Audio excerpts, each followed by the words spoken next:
জন্য সবাই একটু সময় চেয়েছেন রাজনৈতিক দলগুলো মাননীয় উপদেষ্টার কাছে। মাননীয় প্রধান উপদেষ্টা এই বিষয়ে তাদেরকে সময় ক্ষেপণের যে বিষয়টা সেটা তো লক্ষ্য রাখতে বলেছেন, যাতে এটাতে কাল বিলম্ব না হয়, আবারই খুব দ্রুত গতিতে না হয়, একটা মাঝামাঝি সময় দিয়ে যাতে আমরা ঐক্যমতে পৌঁছে সুন্দর একটা জিনিস প্রকাশ করতে পারি। সে বিষয়ে আমরা সবাই আজকে এখানে ঐক্যমত পোষণ করেছি এবং এটা দ্রুতই সবার সামনে আসবে।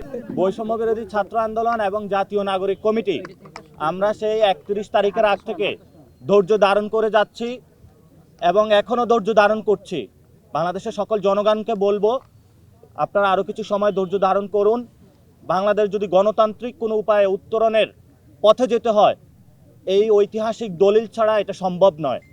এজন্য বাংলাদেশের গণতান্ত্রিকামী যে রাজনৈতিক দলগুলো রয়েছে, গণতান্ত্রিকামী যে মানুষগুলো রয়েছে, যারা গত 15 বছরে গণতন্ত্রের জন্য লড়াই করেছে, সেই মানুষগুলোর সাথে বিশ্বাসঘাতকতা না করে গণতান্ত্রিকামী সকল দল মত পক্ষকে এই ঐতিহাসিক যে আমাদের দলিল ঘোষণাপত্র, এটার মধ্য দিয়ে গণতন্ত্রের পথে যাত্রার জন্য আমরা আজকে বৈষম্য বিরোধী ছাত্র আন্দোলন এবং জাতীয় নাগরিক কমিটি সবাইকে আহ্বান জানিয়েছি এবং তারা সেটাতে সম্মত হয়েছে। আশা করি তাদের এই যাত্রা একসাথে আমাদের অব্যাহত থাকবে ভবিষ্যতের বাংলাদেশে। আমরা সকলে একটি পারস্পরিক সম্পর্কের ভিত্তিতে রয়েছি। অনেকে ডেডলাইনের কথা এসেছে, স্পেসিফিক কোনো ডেডলাইন হয় নাই, তবে এটাতে সবাই সম্মত হয়েছে। অনেক বেশি দেরিও নয়, আবারই খুব তাড়াতাড়িও নয়, খুব দ্রুত সময়ের মধ্যেই সবার পর্যবেক্ষণ নিয়ে এটা প্রকাশ করা। আমরা আমাদের কিছু অবজারভেশন দিয়েছি ঘোষণাপত্রের বিষয়ে, সকল দলে কিছু অবজারভেশন দিয়েছে এবং আমরা সকলে এটাতেও সম্মত হয়েছি।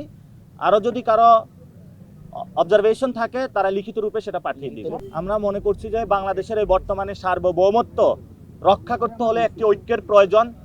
সেই ঐক্যের জায়গাতে আমরা সর্বোচ্চ ছাড় দিয়ে সবাইকে গণতান্ত্রিক একটি প্রক্রিয়া যাত্রার জন্য ধৈর্য ধারণ করছি, কিন্তু আমরা আমাদের এই ধৈর্যকে কেউ সুযোগ বা যদি অপচেষ্টা করার লিপ্ত হয়, আমরা মনে করি তাদেরও আগামীতে ফেসিবাদী ব্যবস্থার যে লড়াই রয়েছে সেখানে তারা ক্ষতিগ্রস্ত হবে।